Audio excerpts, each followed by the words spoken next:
I still feel like I'm in a learning process. So even if I had to tell myself something back then, it's to, just keep studying, keep learning.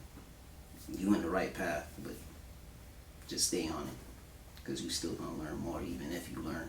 It's your boy Videoshoot Shawty, and y'all tuned in with LY Talks. So for those who don't know you or any of your videos, what would be the first thing you'd like for somebody to know about your style of directing? My style of directing, just knowing about me. It's kind of like I'm quiet and I stay to myself. And the style of directing, I honestly really don't have like a main style. I just like shooting things that just look good. As long as it look good, that's kind of like the style. Because I could just try and fit into any lane, either cinematic or, the new things nowadays, running gun, let's shoot at this spot, this spot. And which of those two do you really prefer? That whole running gun vibe or those more cinematic sets? I really prefer cinematic sets because they tell the story and they just look good. It's more pleasing to the eye instead of the running gun. The running gun kind of like gets tiring after a time. To me, in my eyes, it just feel like, dang, another video without direction. Cinematic, you have direction. It looks like it's telling a story, and everything just blends well. Was there like a moment of experience or like a certain amount of videos where you finally said, you know what, like you made that realization that cinematic was the way to go and it shouldn't all just be kind of running gun? Or I mean, I've done a lot of videos, but it was, I think, when I started seeing other directors' videos, kind of like the Director X, Hype Williams, early on, probably like 2014 or 2015, that's when more of, dang, I like the cinematic. I like how this looks. I like why they shot in this angle and not just really just swinging the camera around and stuff like that. And that was during the time of Zay Productions and Chief Keef was doing the whole running gun thing. And then it was just like, alright, that's cool. But then there was, the directors like Director X and stuff that just made it look like, dang, I like sets. I like when they setting up the light, and I like why they doing it like this. And just because I was asking questions about why the videos look like that made me more interested in trying to do it. Mm-hmm. So, it's pretty cool to learn who are some of the directors that you look up to when you first started, because I know for a fact now in the South Florida scene, you got a lot of these young and upcoming directors who are looking at you the way that you were looking at those directors back then, and like for you to kind of take a step back in a moment, like how does that feel?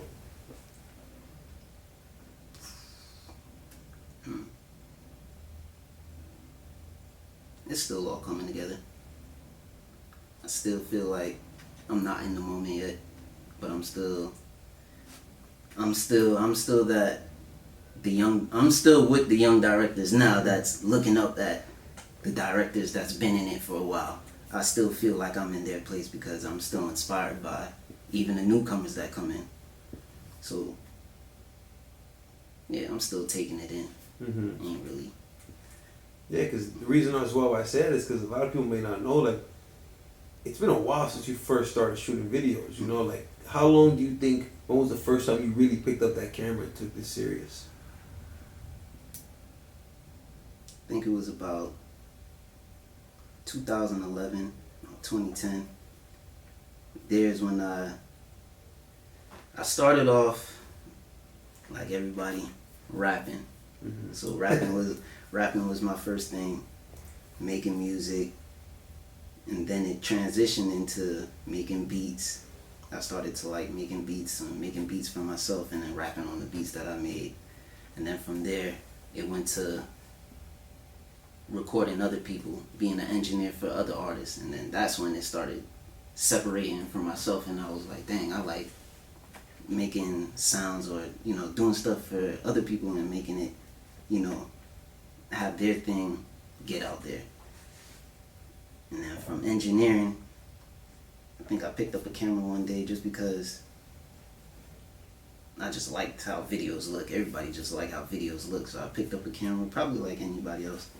And then when I recorded my first video, I don't really know the first video, but it was around 2010, 2011.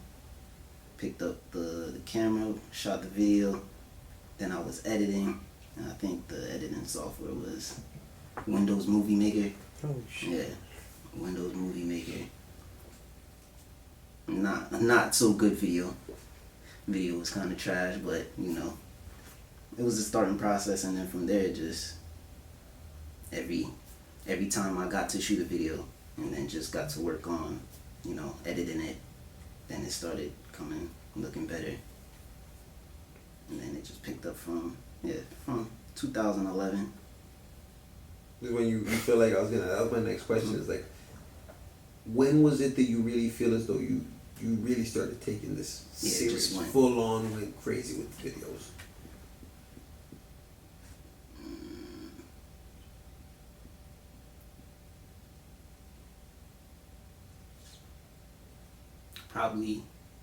Not even probably, it was 2015. 2015, and then the very first artist that made me stay on just doing videos, his name was YPH Mula. He's from like Little Havana. And it was in 2015 because that's when I had my job at Coca-Cola. They fired me. So when you have a job and then you're doing videos, it's kind of like on and off, on and off. You're not fully focused on what you really wanted to do. So when they fired me in 2015, that's when it was just hands-on, just straight music videos. And then YPH Mula, he was the first artist to kind of like be on me back to back. And then now, how about moving forward from YPH Mula, who are a couple of other artists that throughout the time you've built those type of relationships with? YPH Mula, then it was Cash. He's from Overtown. And from Cash, it was G Loso, Nito, Ted. Shoot, damn near everybody from Overtown, honestly. And then we moved. Not even moved. Then it was people from Liberty City that started hitting me up. And then that's when I met Cool.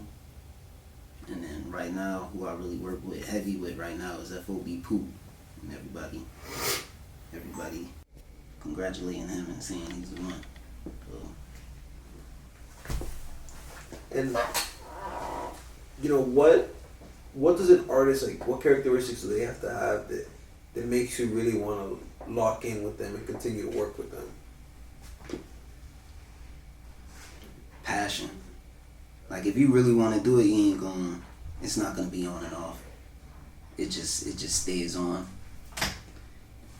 And the artists that I always see grinding, just always in the studio, and you know, trying to make it better, not trying to just do it at the level that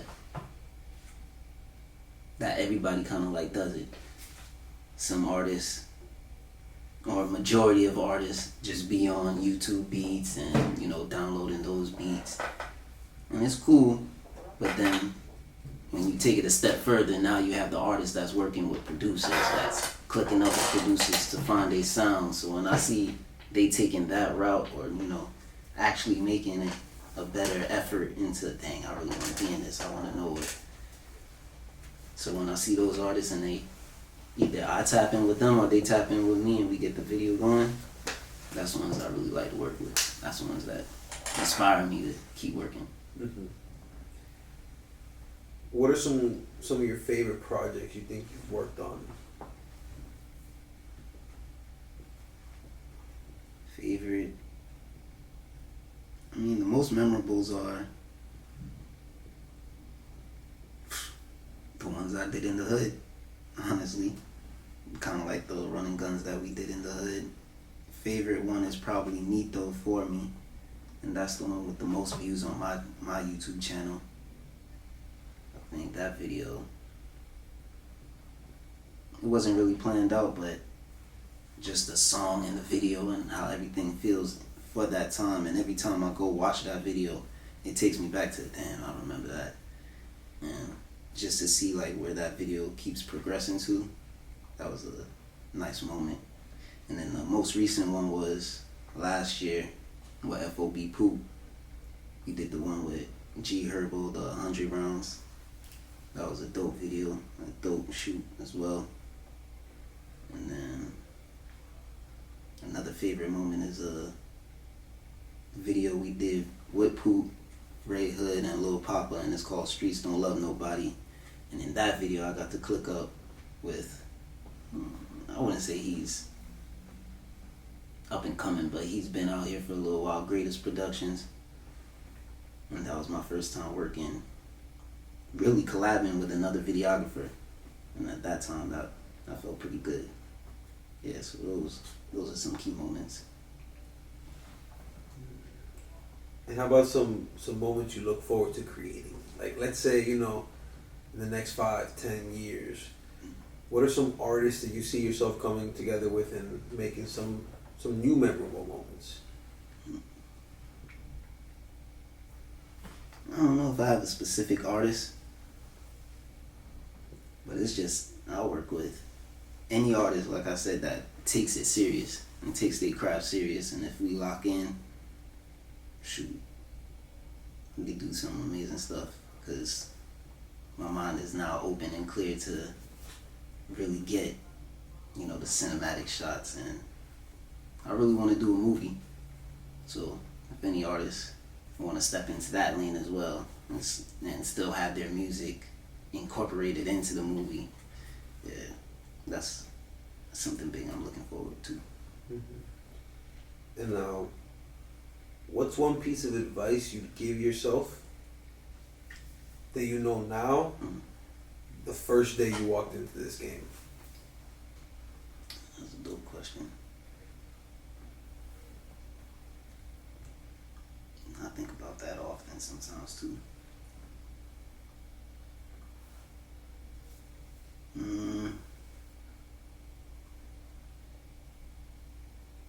don't know, probably learning the industry. Yeah, learning more about the industry and what's the in and outs. I'll tell myself, I don't know, cause it's like I'm still in the learning process. So even now, and that's one thing I feel like, if you don't know, you really shouldn't speak, cause you're still trying to, you know, like learn it for yourself. So you don't want to mislead anybody else. That's why it's hard to. Well, what's the saying? If you teach, if you can, do, and if you can't, just learn, or something like that. I still feel like I'm in a learning process. So even if I had to tell myself something back then, it's to, just keep studying, keep learning. You in the right path, but just stay on it, because you still gonna learn more even if you learn. Yeah. That's some real shit. At the end of the day, you're always learning. Yeah. You know, exactly like you said, like you could feel as though you're in the greatest you've ever been.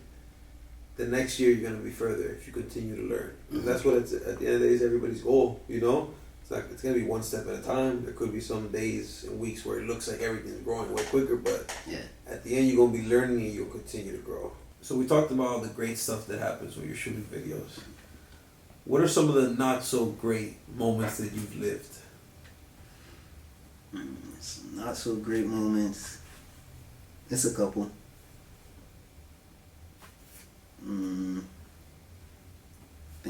I don't know how many videographers went through it, but you know, anytime you're shooting with artists with guns, you already know their lifestyle and what comes with it.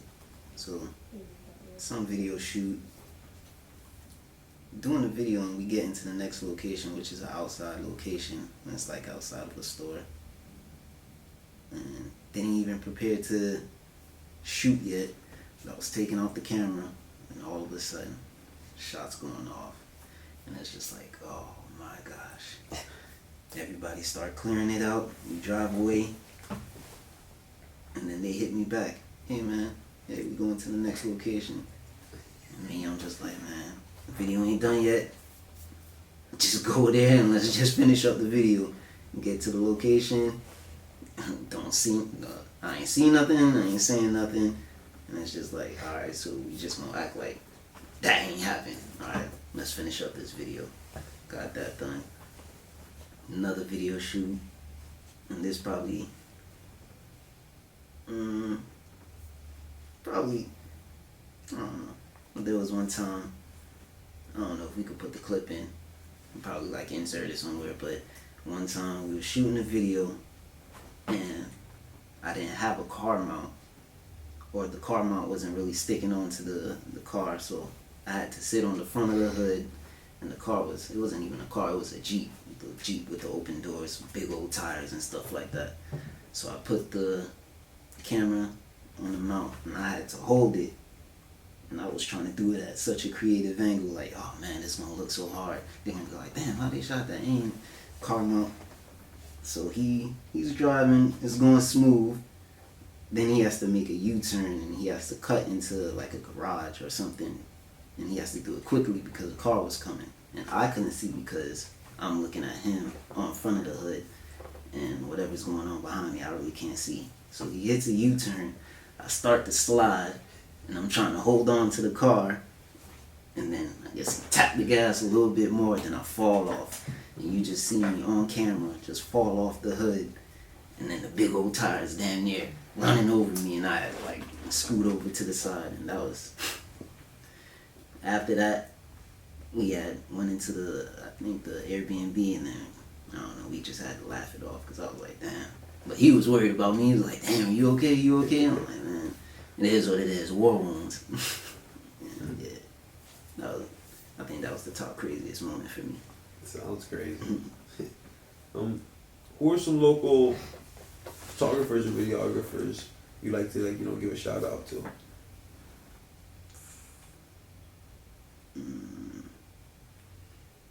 don't want to put too much spotlight on them. I don't want them to get nervous, but I want them to keep going too. Greatest Productions. I like Intro 4K. I always like what they did. Benny Flash, even though me and Benny Flash never got to work, but I know I'm in my lane and he's in his lane, and we kind of like see each other. So Benny Flash, he's up there. He's a top GOAT. The newcomers, kind of like Sickos Worldwide. I don't know if y'all ever heard of them.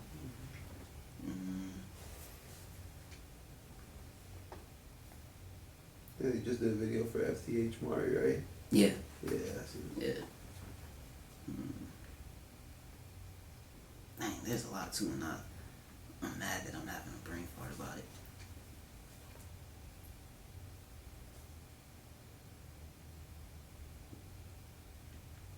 Oh, I like Dollars in Design.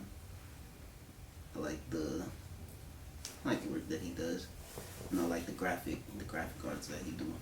Photographers, I don't really know too much photographers, but I know anytime I see photos, I try and click to see and that's one thing artists, I don't know which camera it is, that's one thing artists and people have to do. Y'all gotta, at least, if y'all don't mention them in the comments, at least tag who the creator is, who's shooting the video, or who took the picture and stuff like that. That's just, what is that, proper etiquette? It's important to show love and to give credit to where it's due, because at the end of the day it's a collaborating sport, and that's what a lot of people really like to do. Like, the photographer is creating that moment for you. Yeah, and that's what I want artists and people to really do, like tag them. That's good. And then I like when you said it's a collaborative, yeah, it's everything collaborative team effort. Yeah. And I feel like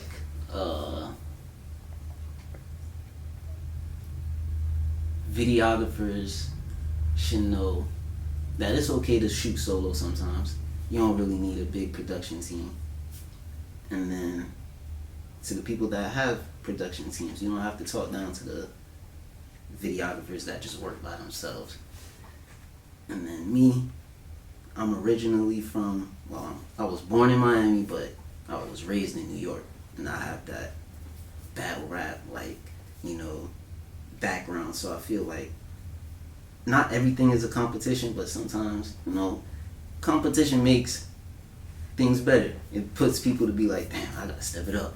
I gotta step it up. I don't want people to feel like anytime I say something and it feels competitive, I want them to feel like, dang, I should step it up, or dang, let me take it like, shoot, you know, I could do better, or, you know, and it's not to down anybody. You just gotta, I don't know, I just like the competitiveness, and I just don't want people to be so soft about it. Just motivate. Yeah. But it's hard to, I don't know, sometimes it's kind of like a thin line to try and motivate and making it feel as motivation instead of competitiveness. Yeah. But then sometimes people just feel like, well, it shouldn't be competitive, you know? It should be a team sport. Yeah, team sport, basketball, you know, they're a team, but there's an MVP. Not everybody on the team can be an MVP.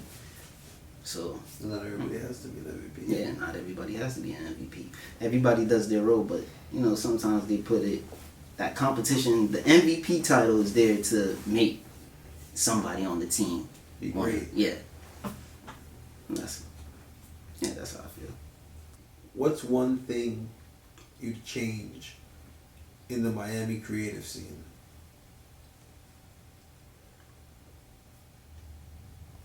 Creative as in Photographers, artists, producers, the community, the culture.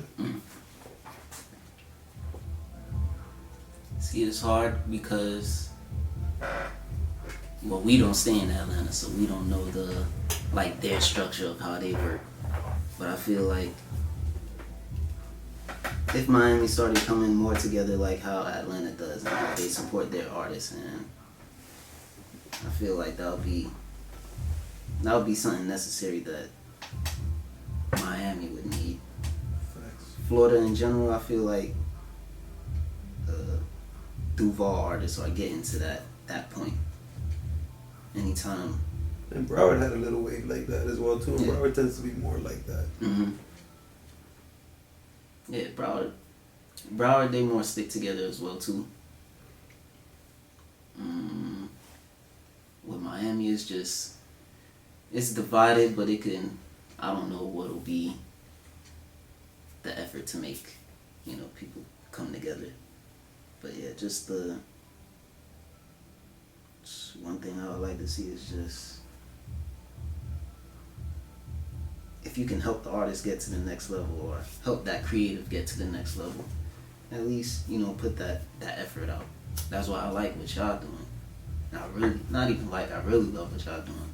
And when y'all have that collaborative effort and bringing people into the studio, and, you know, bringing all the collectives to network and stuff like that, man, when I see that, it just made me, dang, that's dope. But how can we expand that even further? How can that, it's like, when you're in that moment, you feel, well, to me, when it's in that moment, it just feel like, dang, I like what they're doing. How would it get bigger? Or how can I put my input to make it even bigger? How can we just make it further and just, I don't know. Who can we hand it off to you know, branch it out even more? But yeah, I really love what y'all doing with the whole collaborative events. No, that means a lot, bro. For real, I think it's good to know that, like, you know, that people who are ultimately watching us and tapping in get that type of feeling, because that's what we do it for at the end of the day. You know, we do it for the creatives like you, for us, and for people to be able to just work together, collab, get to that next level together. Everybody can do that if everybody drops their ego and just creates. Yeah. That shit moving. But there's 1 minute left, so I'd say, you know, any last shout outs you want to give to anybody, or just wrap up, whatever you want to say. Follow me at Videoshoot Shawty. Subscribe to the YouTube. Shout out Lucrative Youth. I don't know which tag handle y'all want me to put, but shout them out. That's for sure. Right now it's January 20th. Land 2 out now. That's FOB Poop. And shout out to all the other artists that I work with. I want y'all to stay focused and, keep pushing forward. I know sometimes it just feel like, dang, it ain't going nowhere, but man, it's going somewhere. Just keep going.